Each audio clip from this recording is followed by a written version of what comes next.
सत्यनारायण भगवान की जय। मोर मुकुट बंशी वाले की जय। गुरुर्ब्रह्मा गुरुर्विष्णु गुरुर्देवो महेश्वरः। गुरुः साक्षात् परब्रह्म तस्मै श्री गुरुवे नमः। सच्चिदानंद रूपाय विश्वोत्पत्त्यादि हेतवे तापत्रय विनाशाय श्रीकृष्णाय वयं नमः। श्री सत्यनारायण भगवान की कथा। प्रथम अध्याय। एक समय की बात है, नैमिषारण्य तीर्थ में शौनकादि 88,000 ऋषियों ने सूत जी महाराज से पूछा, इस कलयुग में वेद विद्या रहित मनुष्यों को प्रभु की भक्ति कैसे मिलेगी तथा उनका उद्धार कैसे होगा। हे मुनिश्रेष्ठ, कोई ऐसा तप बतलाइए जिससे थोड़े समय में पुण्य की प्राप्ति हो जाए और मनवांछित फल मिल जाए। इस प्रकार की कथा सुनने की हम इच्छा रखते हैं। सर्व शास्त्रों के ज्ञाता सूत जी महाराज बोले, हे वैष्णव में पूज्य, आप सभी ने प्राणियों के हित की बात पूछी है, इसलिए एक ऐसे श्रेष्ठ व्रत को आप लोगों को बताऊंगा जिसे नारद जी ने भगवान श्री हरि लक्ष्मी नारायण जी से पूछा था और लक्ष्मीपति ने मुनि श्रेष्ठ नारद जी से कहा था। आप सब इसे ध्यान पूर्वक सुनिए। एक समय की बात है, योगीराज नारद जी दूसरों के हित की इच्छा लिए अनेक लोकों में भ्रमण करते मृत्यु लोक में आ पहुंचे। यहाँ उन्होंने अनेक योनियों में जन्मे प्रायः सभी मनुष्यों को अपने कर्मों द्वारा अनेकों दुखों से पीड़ित देखा। उनका दुख देख नारद जी सोचने लगे, कैसा यत्न किया जाए जिससे इनके सारे दुखों का अंत हो जाए। इसी विचार पर मनन करते हुए विष्णु लोक में गए। वहां देवों के ईश नारायण की स्तुति करने लगे, जिनके हाथों में शंख चक्र गदा और पद्म थे, गले में वरमाला पहने थे। नारद जी वहां पहुंच करके सबसे पहले स्तुति करते हैं, हे भगवान, आप अत्यंत शक्ति से संपन्न है, मन तथा वाणी भी आपको नहीं पा सकती है। आपका आदि मध्य और अंत नहीं है। निर्गुण स्वरूप सृष्टि के कारण भक्तों के दुखों को दूर करने वाले आपको मेरा बारंबार नमस्कार है। नारद जी की स्तुति सुनकर के श्री हरि विष्णु बोले, हे मुनिश्रेष्ठ, आपके मन में क्या है? आप किस काम से यहाँ पधारे हैं? उसे निसंकोच कहिए। इस पर नारद मुनि बोले कि मृत्युलोक में अनेक योनियों में जन्मे मनुष्य अपने कर्मों के द्वारा अनेकों दुखों को भोग रहे हैं। हे नाथ, यदि आप मुझ पर दया रखते हो तो कृपा करके बताइए कि मनुष्य थोड़े से प्रयास से ही अपने सभी दुखों से कैसे छुटकारा पा सकता है। श्री हरि भगवान बोलते हैं, हे नारद, मनुष्यों की भलाई के लिए तुमने बहुत अच्छी बात पूछी है। जिसके करने से मनुष्य मोह से दुख से छूट जाता है, वह मैं तुमसे कहता हूं, सुनो। स्वर्गलोक व मृत्युलोक दोनों में एक दुर्लभ व्रत है जो पुण्य देने वाला है। तुम्हारे प्रेम के कारण उसे सुना रहा हूं। श्री सत्यनारायण भगवान का यह व्रत अच्छी प्रकार से करके, विधि विधान से इस व्रत को संपन्न करके मनुष्य सभी प्रकार के सुखों भोग करके अंत में मोक्ष को प्राप्त कर लेता है। श्री हरि नारायण के वचन को सुनकर के नारद जी बोले, उस व्रत का क्या फल है और क्या विधान है? यह व्रत किसने किया था? इस व्रत को किस दिन करना चाहिए? सब कुछ विस्तार से बताइए। नारद जी की बात को सुनकर के भगवान हरि विष्णु बोले, दुख व शोक को दूर करने वाला यह सभी स्थानों पर विजय दिलाने वाला है। मानव को भक्ति व श्रद्धा के साथ शाम के समय भगवान सत्यनारायण की पूजा धर्म परायण होकर के ब्राह्मणों और बांधवों के साथ करनी चाहिए। भक्ति भाव से नैवेद्य केले का फल, घी, दूध और गेहूं का आटा सवाया ले। गेहूं के स्थान पर साठी का आटा, शक्कर अथवा गुड़ लेकर के सभी भक्षण योग्य पदार्थों को मिला करके भगवान को भोग लगाए। ब्राह्मणों सहित बंधु बांधवों को भोजन करवावे, उसके बाद स्वयं भोजन करे। भजन कीर्तन के साथ में भगवान की भक्ति में लीन हो जाएं। इस तरह सत्यनारायण भगवान की कथा का जो है, यह व्रत करने से मनुष्य की सारी इच्छाएं निश्चित पूरी हो जाती है। इस कली काल में, कलयुग में, मृत्युलोक में मोक्ष का यही एक सरल उपाय है। श्री स्कंद पुराणे रेवाखंडे सत्यनारायण कथायां महा प्रथम पुष्प श्री सत्यनारायण अर्पणमस्तु। बोलिए श्री सत्यनारायण भगवान की जय। अथ द्वितीयो अध्याय। सूत जी महाराज बोले, हे ऋषियों, जिसने पहले समय में इस व्रत को किया था उसका इतिहास कहता हूँ, ध्यान से सुनो। सुंदर काशीपुरी नगरी में एक गरीब ब्राह्मण रहता था। भूख प्यास से परेशान होकर के इस पृथ्वी पर इधर उधर भ्रमण करता था।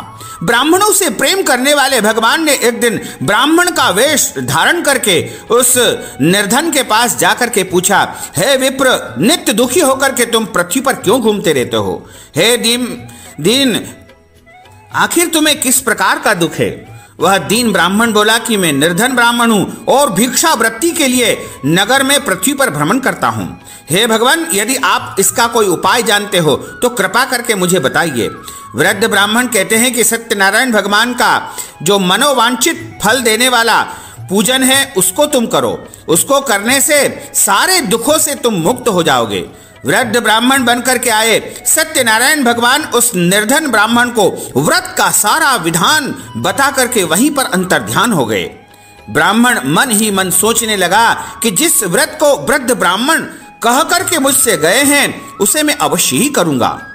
ऐसा उसने मन में निश्चय कर लिया। अब उसे रात भर नींद नहीं आई। प्रातःकाल जल्दी उठ करके सत्यनारायण भगवान के व्रत का निश्चय करके भिक्षा वृत्ति के लिए नगर में निकल गया।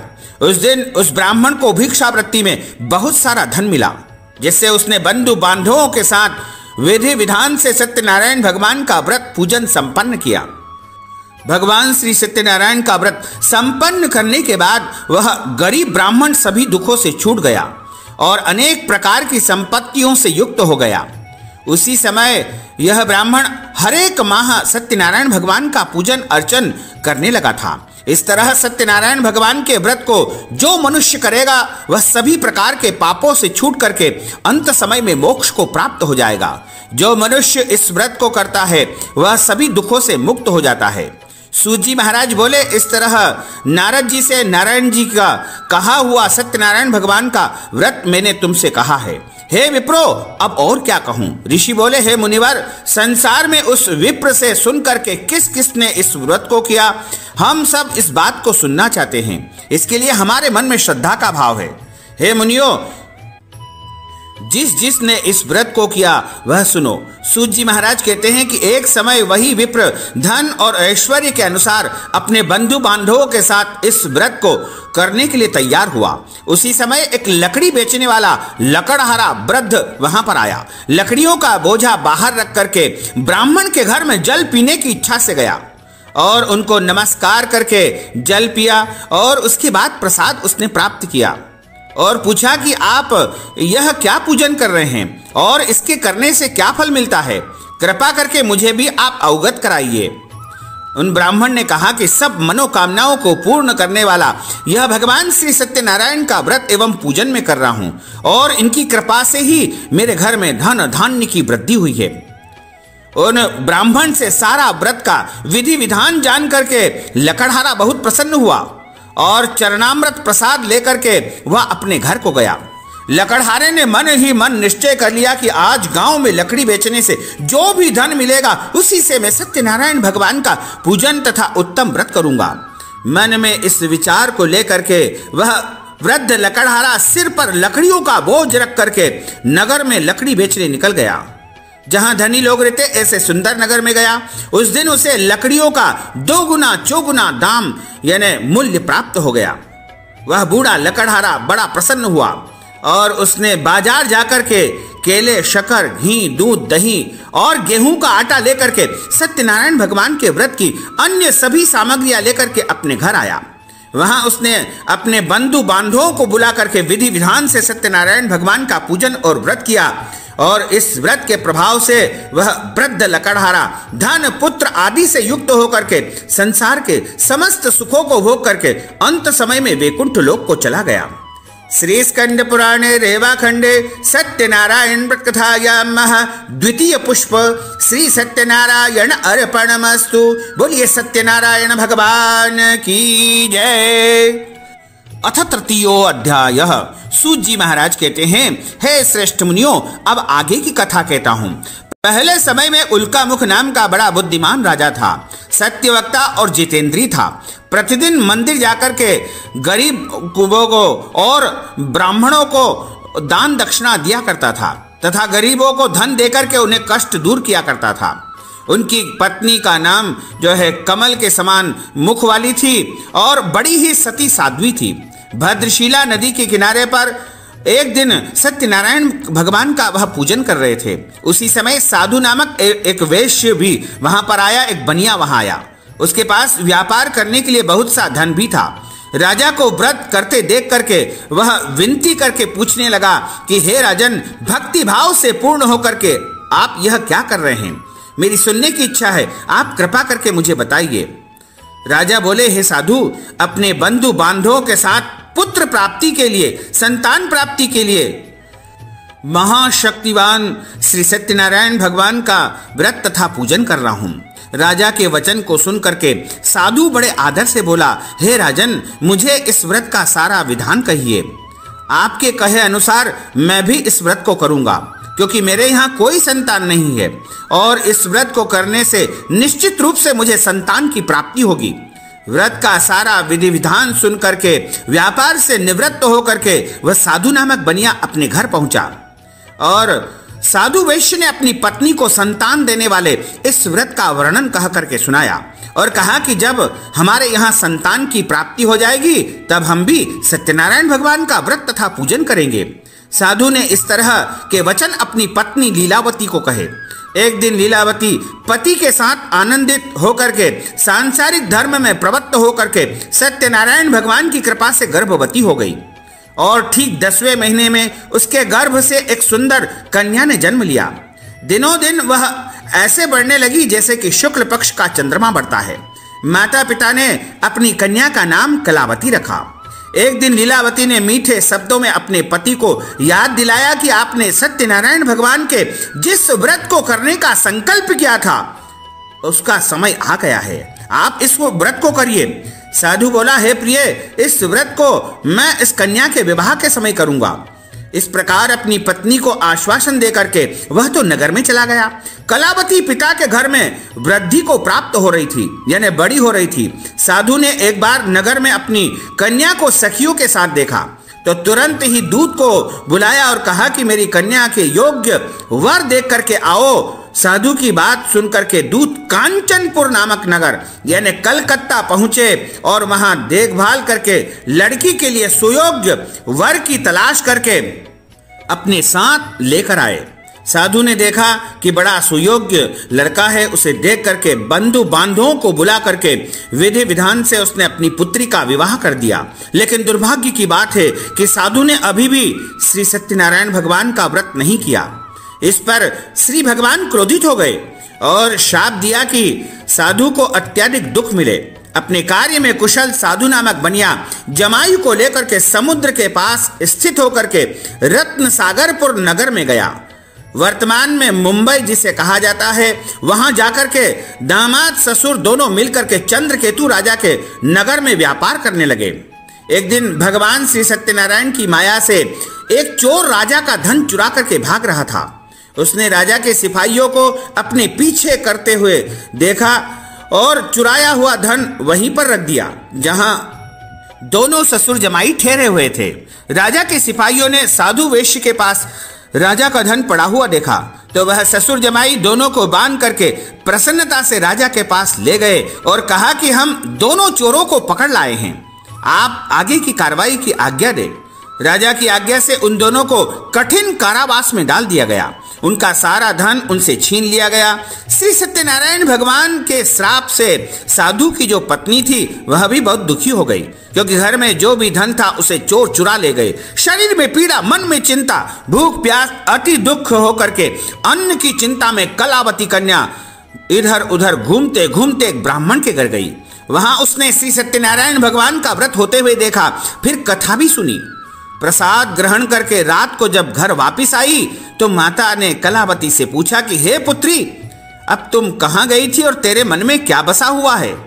कलावती ने अपनी माता से कहा कि हे माता, मैंने एक ब्राह्मण के घर में श्री सत्यनारायण भगवान के व्रत को देखा। कन्या के वचन को सुन करके लीलावती भगवान के पूजन की तैयारी करने लगी।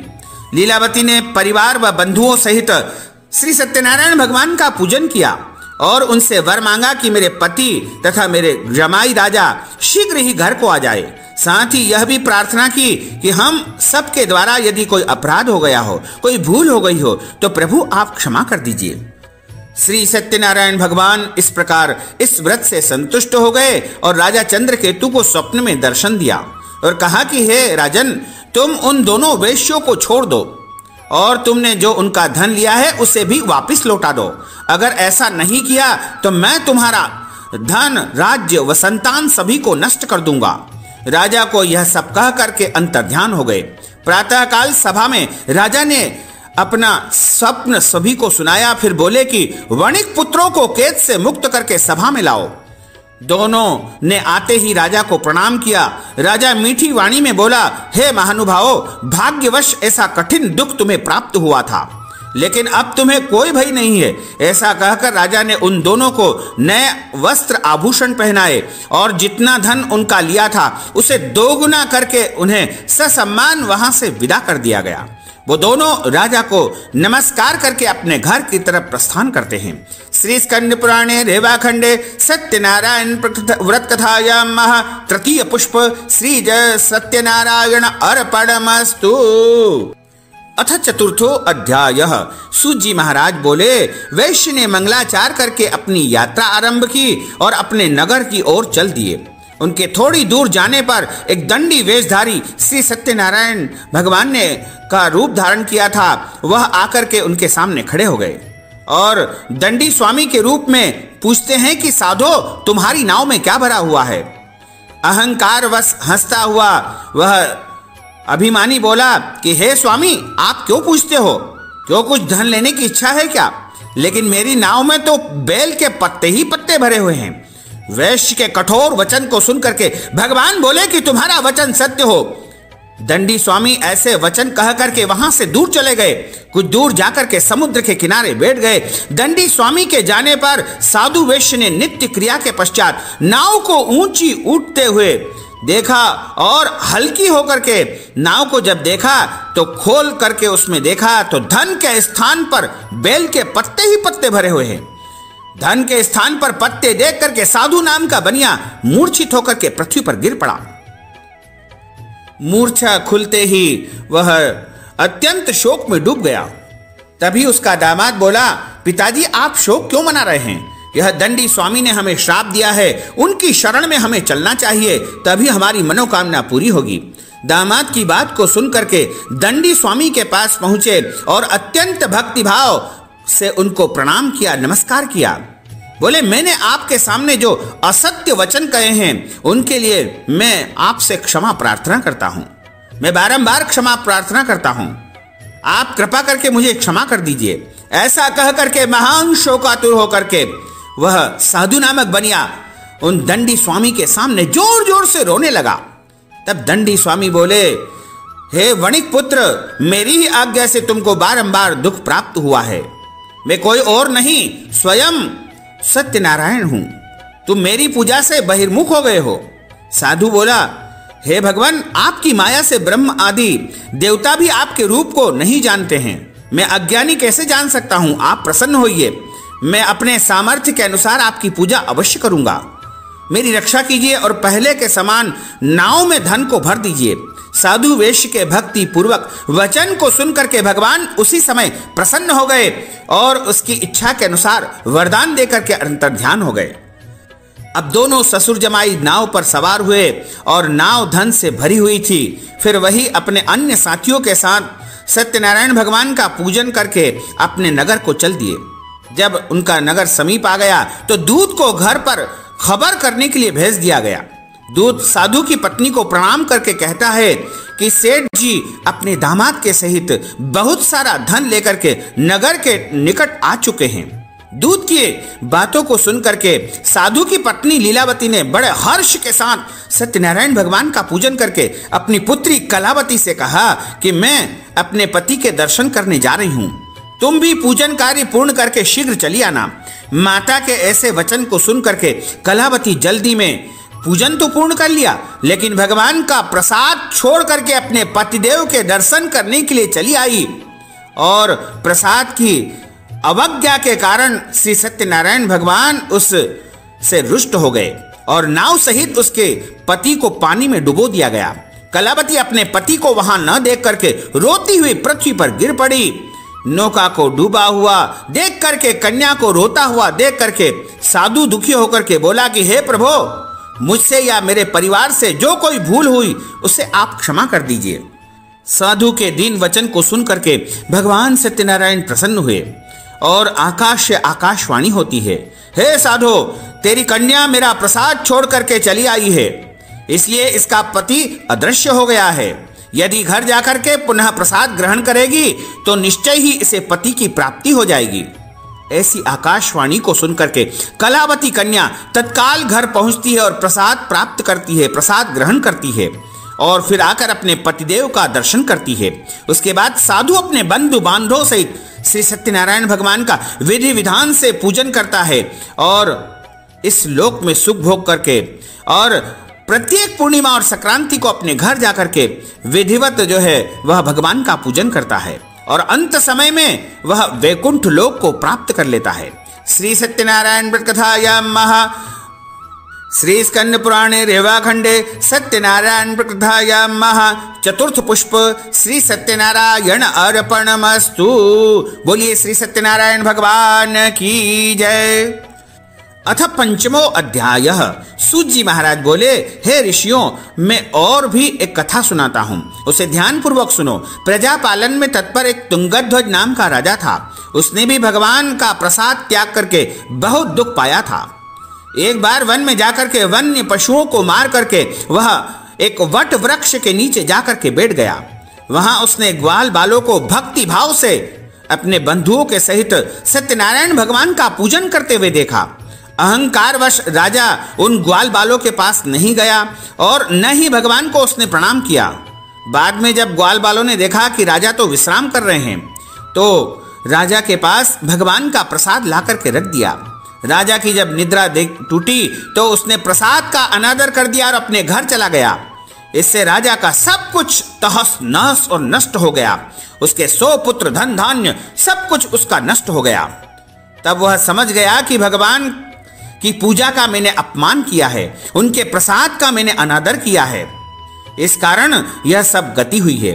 वह दोबारा ग्वाल बालों के पास पहुंचा और विधि पूर्वक पूजा करके प्रसाद प्राप्त किया। सत्यनारायण भगवान की कृपा से सब कुछ पहले जैसा हो गया और बहुत समय तक इस पृथ्वी पर सुख भोगने के बाद अंत समय में उस राजा को स्वर्ग लोक की प्राप्ति हुई। जो मनुष्य परम दुर्लभ इस व्रत को करेगा तो भगवान सत्यनारायण की अनुकंपा से उसे धन धान्य की प्राप्ति होगी। निर्धन धनी हो जाता है और भय मुक्त होकर के जीवन जीता है। संतानहीन मनुष्य को संतान की प्राप्ति होती है और सारे मनोरथ पूर्ण होने पर मानव अंत काल में वैकुंठ लोक को चला जाता है। सूत जी महाराज बोले कि जिन्होंने पहले इस व्रत को किया, अब उनके दूसरे जन्म की कथा मैं कहता हूं। वृद्ध शतानंद नामक ब्राह्मण ने सुदामा का जन्म पाया और अगले जन्म में भगवान कृष्ण की भक्ति करके मोक्ष को प्राप्त किया। लकड़हारे ने अगले जन्म में निषाद राज बन करके भगवान श्री रामचंद्र जी की सेवा की तथा उसके पश्चात उसने भी मोक्ष पाया। उल्कामुख नाम का जो राजा था वह दशरथ हुए और भगवान श्री राम तथा रंगनाथ जी की सेवा करके वैकुंठ लोक को चले गए। साधु नामक के वैश्य मोरध्वज बनकर के अपने पुत्र को आरे से चीर करके भगवान को दान दे करके उन्होंने भी मोक्ष पाया। महाराज तुंगध्वज ने स्वयंभू होकर के भगवान में भक्ति होकर के भागवत धर्म का इस संसार में प्रचार प्रसार किया। श्री स्कंद पुराणे रेवाखंडे सत्यनारायण व्रत कथायाम पंचम पुष्प श्री सत्यनारायण अर्पणमस्तु। बोलिए श्री सत्यनारायण भगवान की जय। श्री वृंदावन बिहारी लाल की जय। श्री गोपाल कृष्ण भगवान की जय। अच्युतं केशवं राम नारायणं कृष्ण दामोदरं वासुदेवं हरे श्रीधरं माधवं गोपिका वल्लभं श्री जानकी नायकं श्री रामचंद्रं भजे। जानकी मनोहरं सर्वलोकनायकं श्री शंकरादिसेवितं पुण्य नाम कीर्तनम श्री राम राम राम राम राम नामतायकं। राम कृष्ण वासुदेव भक्ति मुक्तिदायकं। राम कृष्ण वासुदेव वासुदेवा भक्ति मुक्तिदायकम, राम कृष्ण वासुदेवा भक्ति मुक्तिदायकम। बोलिए श्री सत्यनारायण भगवान की जय, मोर मुकुट बंसी वाले की जय, गोपाल कृष्ण भगवान की जय, श्री वृंदावन बिहारी लाल की जय। धर्म की जय हो, अधर्म का नाश हो, प्राणियों में सद्भावना हो, विश्व का कल्याण हो, सनातन धर्म की जय हो, गौ माता की जय हो, नगर बस्ती की जय हो, आज के आनंद की जय हो। नमः पार्वती पतये, हर हर महादेव हर।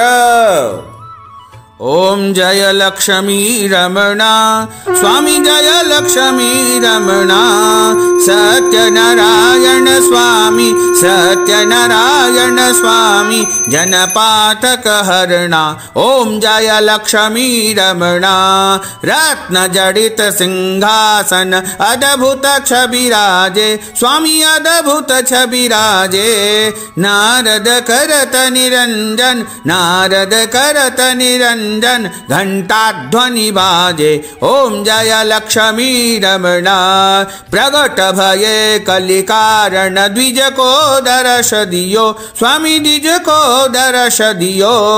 बूढ़ो ब्राह्मण बनकर, बूढ़ो ब्राह्मण बनकर, कंचन महल कियो। ओम जय लक्ष्मी रमणा, दुर्बल भील कठारो, जिन पर कृपा करी, स्वामी जिन पर कृपा करी। चंद्रचूड़ इक राजा, चंद्रचूड़ इक राजा, जिनकी विपति हरि। ओम जय लक्ष्मी रमणा, वैश्य मनोरथ पायो, श्रद्धा तज दीनी, स्वामी श्रद्धा तज दीनी। सो फल भोग्यो प्रभु जी, सो फल भोग्यो प्रभु जी, फिर स्तुति कीनी। ओम जय लक्ष्मी रमणा, भाव भक्ति के कारण, छिन छिन रूप धर्यो, स्वामी छिन छिन रूप धर्यो। श्रद्धा धारण कीनी, श्रद्धा धारण कीनी, तिनको काज सर्यो। ओम जय लक्ष्मी रमणा,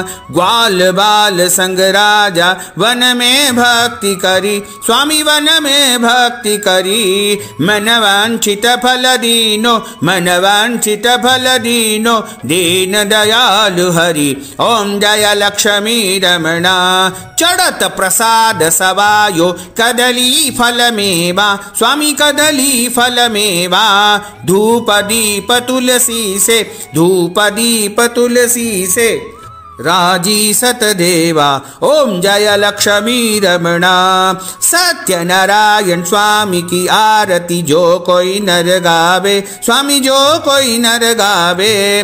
कहत शिवानंद स्वामी, जपत हरा हर स्वामी, मन वांछित फल पावे। ओम जय लक्ष्मी रमणा, जय लक्ष्मी रमणा, स्वामी जय लक्ष्मी रमणा। सत्यनारायण स्वामी, सत्य नारायण स्वामी, जनपातक हरणा। ओम जय लक्ष्मी रमणा।